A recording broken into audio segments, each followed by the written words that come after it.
bahwa saya Habib derajatnya lebih tinggi, bahwa saya Habib lebih mulia, bahwa bagaimanapun buruknya saya, maka saya tetap yang memberi syafaat kepada kalian semua. Jadi surga dan neraka itu sangat bergantung pada apakah saya meridhoinya atau tidak. Ada di kalangan para Habaib itu yang sampai mengatakan bahwa bahkan ketika ada orang yang ahli maksiat, ketika dia tidak taat formulasi agama, dia tetap bisa masuk surga dengan jalur VVIP kalau mencintai golongan kami dan lain sebagainya. Sebenarnya betulkah sih nggak sambung nasab Ba'lawi ini? Betul Pak, nasab Ba'lawi ini tidak tersambung, dan saya sering ditanya apakah bertanggung jawab nanti di akhirat.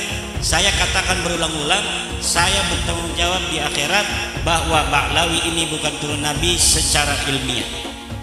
Itu kitab saya itu sampai berapa itu yang menerangkan tentang Ba'lawi putus. Ada kiai yang gak mau baca kitab saya katanya. Kalau baca berarti udah tahu. Nanti kalau udah tahu katanya kita harus mengakui bahwa Ba'lawi bukan cucu Nabi gitu. Ada yang begitu. Makanya dia gak mau baca katanya kitab saya itu.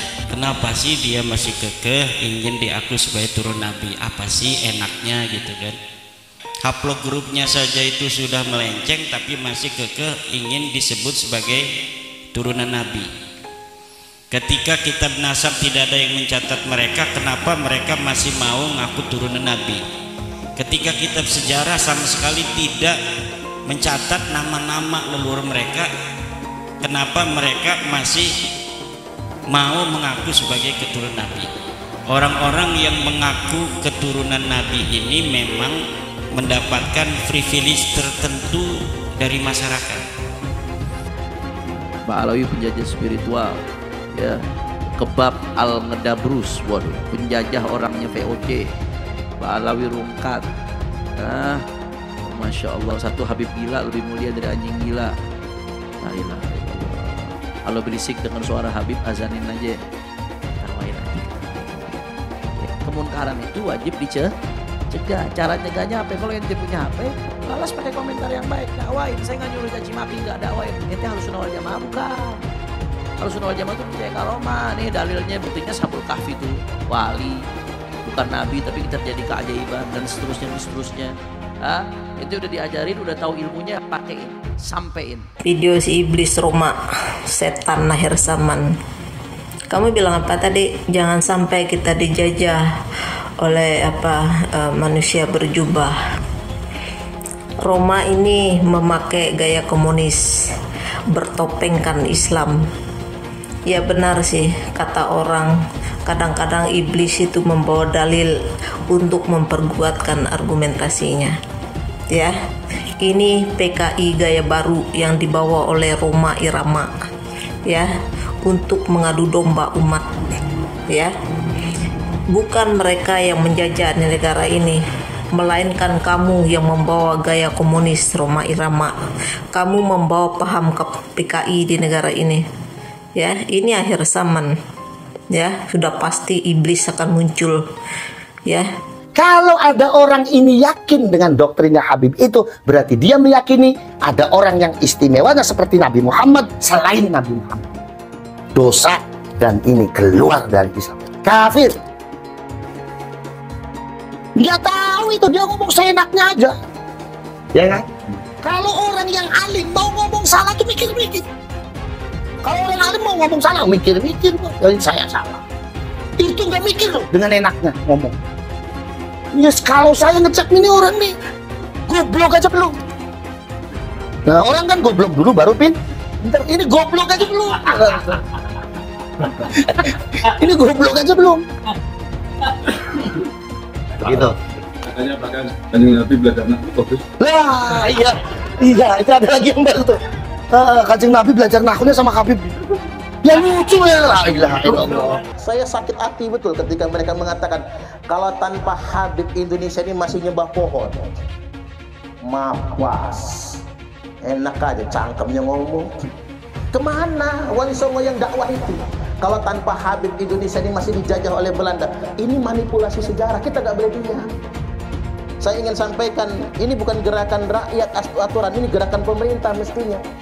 Buat Pak Presiden, Pak Menteri, tolong ini dibersihkan klaim-klaim sejarah ini. Belum lagi Bapak Ibu, ada 3.000 makam palsu di Indonesia. Makam keramat palsu. Setan tuh ngajak orang sesat. Dari dulu gak ada ulama yang membatalkan nasabnya Ba'alawi. Gak ada ulama yang membatalkan nasabnya para habaib. Sekarang muncul Imad, muncul Abbas, Raja Dangdut ikut-ikutan. Jawab yang kompak, kacau atau tidak? Yang mengajakkan kesesatan apa namanya? Kurang kompak, apa namanya? Ini Imad mengajarkan kesesatan, berarti Imad. Kurang kompak, Imad. Abbas Buntet mengajarkan kesesatan, berarti Abbas. Ya Allah. Hati-hati Bapak Ibu. Yang suka ngajak sesat apa namanya? Apa namanya? Nah ini Imad berarti, Abbas Buntet berarti, Roma Irama berarti setan. Takdir Allah dibicarakan, apakah begini dan begitu. Sifat Al-Quran itu apakah makhluk Allah atau bukan. Kenapa yang dibahas itu adalah hal yang semacam itu? Detik ini ketika saya sedang ngomong di sini, ada orang-orang Cina yang sedang bikin komputer super, komputer kuantum. Dan kalau misalkan itu sudah mewujud, maka mereka bisa menguasai dunia. Di Jepang dan di Korea sekarang sedang bikin nanoteknologi. Amerika Serikat sedang mengembangkan AI. Coba saya tanyakan, perintah Allah adalah untuk membahas hal-hal seperti itu, mengkaji hal-hal seperti itu, mengkaji ayat-ayat kauniyah, membahas tentang ciptaan-ciptaan Allah. Tapi kita tidak melakukan seperti itu. Yang kita lakukan adalah membahas tentang Allah, tentang takdir, tentang perbuatan Allah. Lalu kita klaim sama-sama, kamu masuk neraka. Itu kan gitu kan kita tuh sekarang tuh kan. Itu perbuatan-perbuatan Allah, tapi malah kita yang mengklaimnya. Kamu masuk neraka, kamu masuk surga, kamu selamat, kamu tidak selamat, dia syahid. Tahu dari mana itu? Itu kan perbuatan-perbuatan Allah, tapi itulah yang jadi bahan perdebatan kita. Perdebatan kita di ruangan ini sekarang. Taubat kalian semua. Itu leluhur kami Al-Faqih Muqaddam. Mi'raj satu malam 70 kali. Rasulullah sallallahu alaihi wasallam hanya diizinkan Allah mi'raj ke Sidratul Muntaha seumur hidup 1 kali. Ketika ada orang mengatakan bahwa moyang kami bisa mi'raj 1 malam 70 kali, ini telah merendahkan Rasulullah, telah menghina Rasulullah sallallahu alaihi wasallam. Ada lagi berita-berita khurafat. Leluhur kami kalau tidak malu sama Allah dapat memadamkan api neraka cuma dengan kelingking. Menghina Nabi sekarang menghina Allah subhanahu wa ta'ala. Banyak lagi cerita seperti itu. Leluhur mereka semuanya wali, bisa nurunkan emas dari langit. Yaman itu negeri paling miskin di Timur Tengah. Bagaimana kita percaya dia bisa turunin emas dari langit? Nah, ini membuat satu faktor menguatnya saya, keraguan saya tentang apa iya cucu Nabi ini kayak begini. Dari 3 disiplin ilmu ini, menurut sejarah, menurut ilmu nasab, menurut ilmu filologi, menurut ilmu DNA, maka muncullah hakul yakin bahwa Ba'alawi bukan keturunan Nabi Sallallahu Alaihi Wasallam. Mitos tentang kesucian Habib di Indonesia perlahan runtuh. Bila semula para Habib seperti Rizik Syihab atau Bahar Smith dipercaya sebagai manusia suci yang harus dipercaya dan diikuti perintahnya, rasa hormat terhadap para Habib pun perlahan memudar.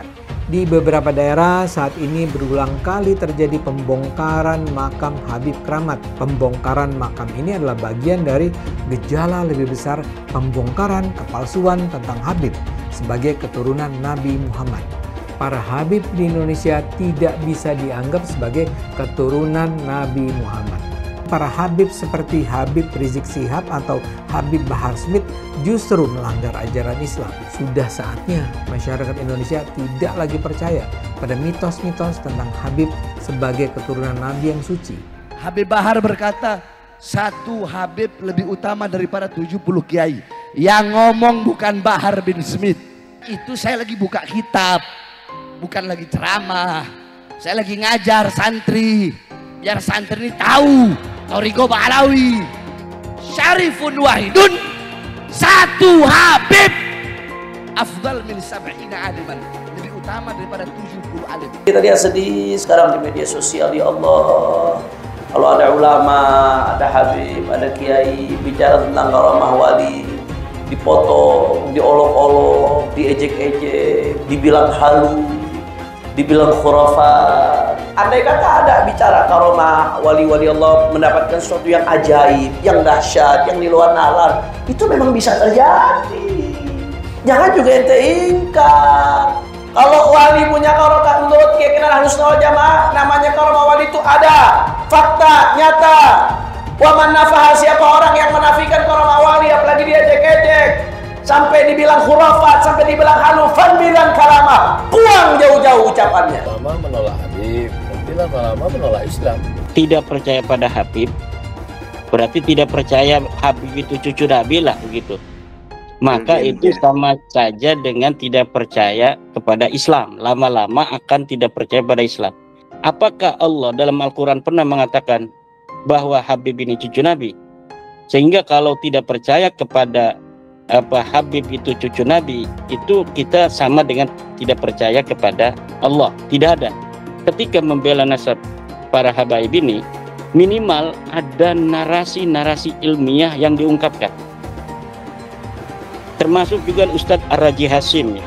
Ustadz Ar-Raji Hasim, Ustadz Abdul Somad, Ustadz Yahya, ya Buya. Buya itu kan marketing aja itu kan. Ada orang yang menempelkan gelar Buya itu sebagai marketing branding untuk kemudian meminta sumbangan di YouTube atas nama pesantren, atas nama santri dan lain sebagainya. Jamaahnya saja bukan jamaah NU, itu sama dengan para mukibin ustadz-ustadz pendukung Habib itu yang sekarang membela nasab Habib, itu sebenarnya tidak ada kaitan dengan NU. NU menolak khilafah. Ustadz Abdul Somad ini pendukung khilafah. Satu kaki Habib itu lebih tinggi, lebih mulia dari 70 kepala kiai, kan gitu. Itu kan penghinaan betul. Kalau orang tidak terhina dengan ini, saya kira tidak, rasa kebangsaannya rendah. Karena itu dinyatakan, harusnya ditegur lah. Habib itu meskipun mabuk, berzina, itu jangan dimarahi. Karena kalau Habib itu pasti masuk surga. Nah, yang begitu itu membodohi bangsa Indonesia. Habib gila pun, kalau turun Nabi gila sekalipun tidak apa-apa, itu masuk surga, kan gitu. Kalau kayak Indonesia tuh apa? Kamu kan kalau tidak ada Habib, kamu nyembah batu kan? Masa iya begitu? Saya ini tidak tahu ya sejak kapan munculnya Habib ini sebagai kelas sosial yang tinggi gitu ya. Ba'alawi kalau bagi saya bukan gitu ya, bukan turunan Nabi, karena dari filologi jelas ya, kemudian dari historik jelas, kemudian juga DNA yang terakhir itu. Belajar sama satu Habib, sama ukurannya belajar dengan 70 kiai, sama ukurannya belajar dengan 70 kiai, gitu loh Habib. Satu Habib, walaupun Habibnya jahlun, maksudnya bodoh kata Iwa, walaupun Habibnya jahlun, maksudnya bodoh kata Iwa, itu ukurannya perbandingannya amat 70 kiai yang alim. Itu ukurannya perbandingannya amat 70 kiai yang alim. Perbandingannya. Sayyidul Imam Faqihil Muqaddam di dalam manaqib sejarah hidup beliau diceritakan bahwa Al-Imam Faqihil Muqaddam adalah orang-orang yang besar, beliau adalah orang-orang yang hebat.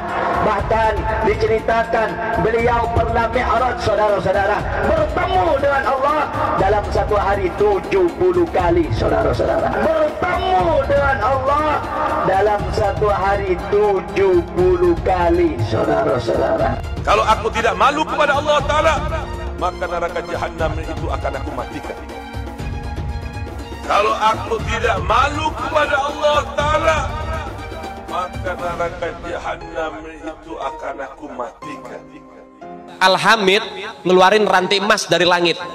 Wah. Keramatnya Al-Hamid tuh, ngeluarin rantai emas dari langit sampai ke bumi. Lagi ngobrol sama kakaknya Al-Muhdhar nih, Syekh Umar Muhdhar. Ayo wahai Syekh Umar Muhdhar, dilihat keramatannya, nurunin rantai emas dari langit sampai ke depan dia. Ini Habib Syekh Umar Muhdhar ketawa doang. Dia bilang sama adiknya, Al-Hamid, coba lihat tuh paling atas siapa? Gak tahu ada Syekh Umar Muhdhar megangin rantai dari atas. Beliau angkat tangan kepada Allah Subhanahu wa taala sambil mengatakan, ya sama subbil laban walat Abdullah dakhal adan. Wahai yang menciptakan langit, yaitu Allah, turunkan hujan susu. Turunkan hujan susu. Dihujani apa? Susu. Subbil laban, hujankan susu. Walat Abdullah dakhal adan, karena saya anaknya bapak saya Habib Abdullah bin Abi Bakar mau masuk ke kota ini. Gak lama dari selesai doanya beliau langsung hujan susu. Masya Allah. Ada muridnya Habib Salim Jindan namanya Abdurrahman. Nih Bang Maman, kalau kita panggil Bang Maman. Bang Maman ini sholatnya berantakan. Bang Maman ini maksiatnya luar biasa, ibadah kocar kacir. Habib Salim Jindan dikabarin sama muridnya, Beb, Maman meninggal. Sebelum ditutup, habis beliau tulis, ditaruh ke kertas, beliau bilang, Man, gue tahu lo ibadahnya berantakan, tapi lo cinta sama dzurriyyat Nabi Muhammad, ikhlas dari dalam hati. Nanti kalau malaikat munkar nakir datang nanya pertanyaan kubur, jangan lo jawab, Man, lo kasih surat dari gue, lo masuk surga tanpa hisab. Umat Islam mulai gaya, mulai mengkoreksi Habibnya, mulai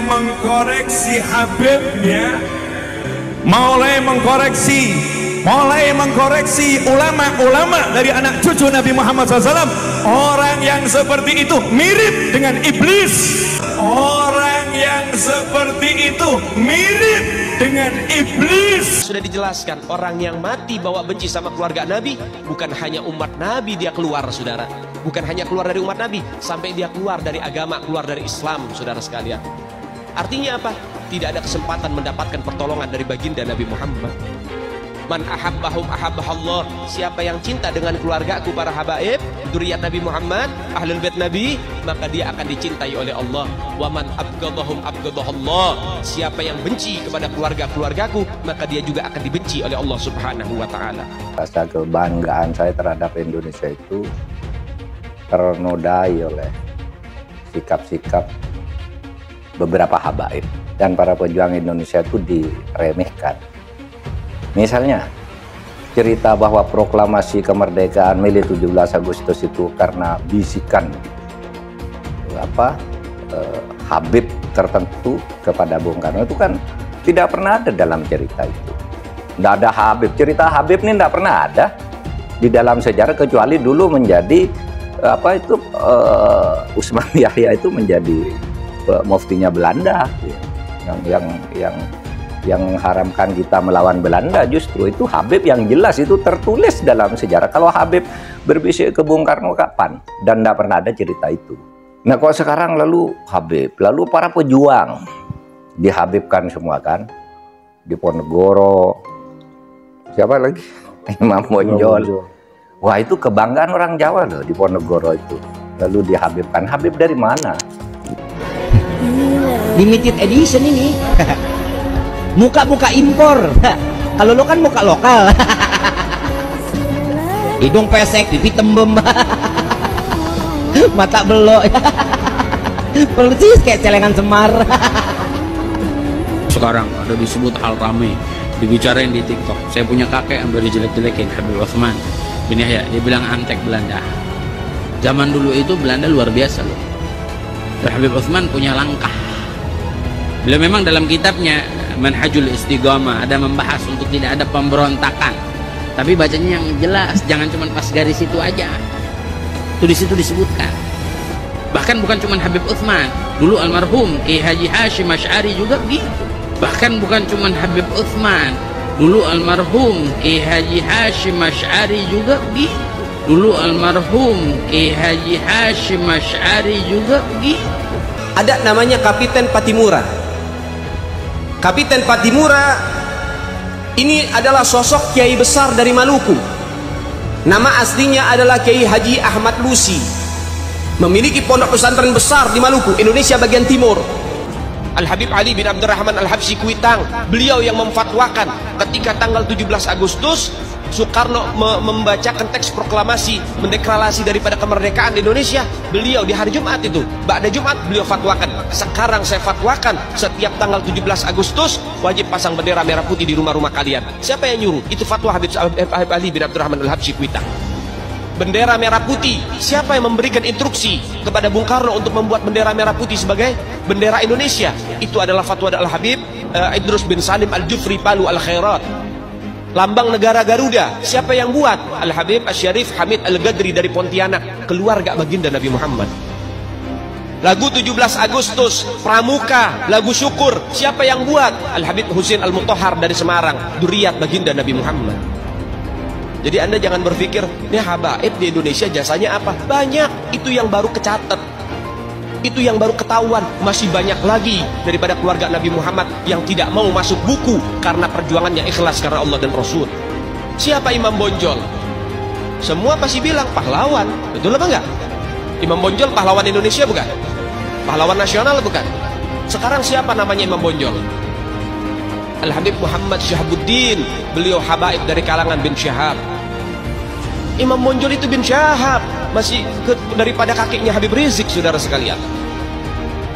Itu keluarga daripada Nabi Muhammad, keturunan Sayyiduna Muhammad.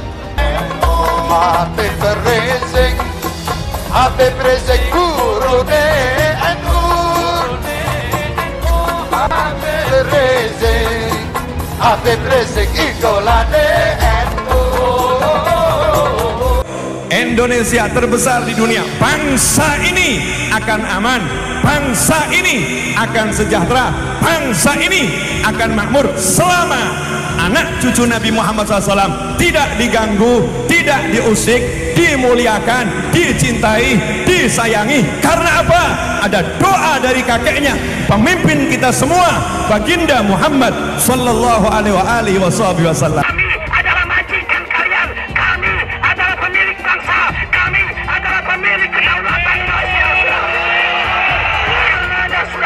Hai teman-teman, tahun ini adalah tahun yang bagus untuk trading di market kripto, terutama Bitcoin dan kripto lainnya. Teman-teman bisa gunakan kesempatan ini untuk mencari cuan dengan trading di market kripto. Untuk trading, teman-teman cukup registrasi dengan menggunakan link di kolom deskripsi, lalu deposit, tentukan apa yang ingin kalian tradingkan, lalu tekan tombol buy. Sesimpel itu. Jika ada pertanyaan, teman-teman bisa hubungi WhatsApp di kolom deskripsi. Saya juga mau mengajak teman-teman untuk bergabung di komunitas trading yang ada di kolom deskripsi. Di sana saya akan memberikan sinyal trading yang bisa teman-teman ikuti. Seperti biasa, kalau kamu suka dengan video ini, jangan lupa komen, klik like, dan subscribe. Mana dalilnya yang menyatakan bahwa Ubaidillah sebagai anak Ahmad? Mana dalilnya bahwa Ahmad bin Isa itu dia pindah ke hijrah ke Yaman? Mana dalilnya bahwa Ahmad bin Isa pernah ada di Basrah? Mana dalilnya bahwa Ahmad bin Isa punya anak namanya Ubaid, kemudian Ubaid punya anak namanya Alwi, Alwi punya saudara namanya Jadid? Tidak ada. Cari dalilnya. Kalau punya dalil. Tidak ada satupun keputusan Mu'tamar NU, keputusan Munas Alim Ulama NU dari 1926 sampai kemarin di Lampung yang menyatakan bahwa nasab dari Bani Alawi ini sahih. Tidak ada. Kalaupun misalnya ada narasi-narasi bahwa NU tidak pernah membatalkan, ya karena memang NU juga tidak pernah mensahihkan. Tesis saya yang membatalkan nasab Alawi sama juga narasi yang menyatakan bahwa adapun kalau ulama-ulama, kenapa ulama tidak membatalkan? Karena memang ulama-ulama juga dari dulu tidak pernah kita dengar ada yang mensahihkan. Mensahihkan, misalnya Syekh Hasyim Asy'ari dikatakan mensahihkan, ya tidak ada. Kita lihat dalam kitab-kitabnya Syekh Hasyim Asy'ari, ya tidak ada yang mensahihkan bahwa nasab Bani Alawi ini juga sahih, tidak ada. Kalau dikatakan hari ini ada 9 habaib yang menjadi pengurus PBNU, kita lihat ketika NU didirikan, apakah ada para habaib itu yang ikut mendirikan NU? Kemudian tahun berapa NU didirikan? NU didirikan tahun 1926. 2 tahun kemudian para habaib ini mendirikan organisasi sendiri namanya Rabita Alawiyah. Kalaulah para habaib ini, para Ba'alawi merasa Nahdlatul Ulama ketika itu adalah merupakan bagian dari mereka juga secara teologi, secara kepercayaan, keagamaan dan sebagainya, maka cukuplah ketika itu mereka bergabung dengan Nahdlatul Ulama. Mereka membuat sebuah organisasi baru yang namanya Rabita Alawiyah. Itu Rabita Alawiyah membuat tingkat kecamatan di seluruh Indonesia ini tahun 2022-2021 ini. Ini perkumpulan kayaknya ingin juga sama seperti Nahdlatul Ulama. Saya berikan fakta-fakta yang ada di tengah masyarakat demikian terkait dengan irisan para habaib yang diagungkan oleh para kiai-kiai NU, tetapi kemudian mereka justru tidak menguatkan NU. Coba kita lihat di dalam YouTuber itu yang mengupload video-video narasi bagaimana seorang habib ada yang mengharamkan anak-anak NU untuk masuk ke Banser. Orang-orang Jawa anak-anaknya jangan sampai masuk ke Banser, jangan sampai masuk ke Ansor. Itu dilakukan oleh para habaib. Tidak ada yang berani menghina Hasyim Asy'ari di Indonesia ini kecuali dari Ba'alawi Faisal Asgaf. Bagaimana terakhir Twitter dia menghina ketum PBNU kita, Gus Yahya. Tidak ada yang lain yang berani seperti itu kecuali dari Ba'alawi. Gus Dur siapa yang berani? Yang berani menghina Gus Dur, menghina Yeni. Itu hanya Faisal Asgaf. Yang ada itu Ba'alawi atau mukhibin-mukhibinnya itu mempersekusi para kiai. Yang para kiai itu merasa dirinya adalah sebagai keturunan daripada Wali Songo yang mempunyai juga nasab diyakini kepada Rasulullah. Ulama-ulama kita, kiai-kiai kita itu ada yang bernasab kepada Wali Songo. Di antara mereka ada yang meyakini bahwa mereka juga keturunan Nabi. Kemudian didatangi oleh para habib itu, kemudian dipersekusi. Dan sebagian mereka ada yang dipukuli. Itu yang terjadi di tengah masyarakat. Tidak pernah ada kiai-kiai kita yang penuh dengan kearifan, kebijaksanaan, ilmu yang tinggi. Itu ada yang pernah mempermasalahkan orang-orang yang mengaku keturunan Nabi walaupun tidak terverifikasi kemudian dipersekusi. Itu tidak ada sama sekali. Nggak ada habib dipersekusi. Yang ada kiai-kiai kita dipersekusi dari zaman dulu oleh orang-orang yang mengaku keturunan Nabi yang tidak terverifikasi.